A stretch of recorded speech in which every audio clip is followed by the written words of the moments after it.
ગાંધીનગરમાં મુખ્યમંત્રી ભૂપેન્દ્ર પટેલની અધ્યક્ષતામાં આજે રાજ્ય કેબિનેટની મહત્વપૂર્ણ બેઠક યોજાઈ હતી।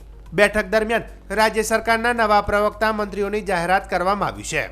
સરકાર દ્વારા લેવામાં આવેલા નિર્ણય મુજબ નવનિયુક્ત નાયબ મુખ્યમંત્રી હર્ષ સંઘવી અને કેબિનેટ મંત્રી જીતુ વાઘાણીને રાજ્ય સરકારના પ્રવક્તા મંત્રી તરીકે નિયુક્ત કરવામાં આવ્યો છે।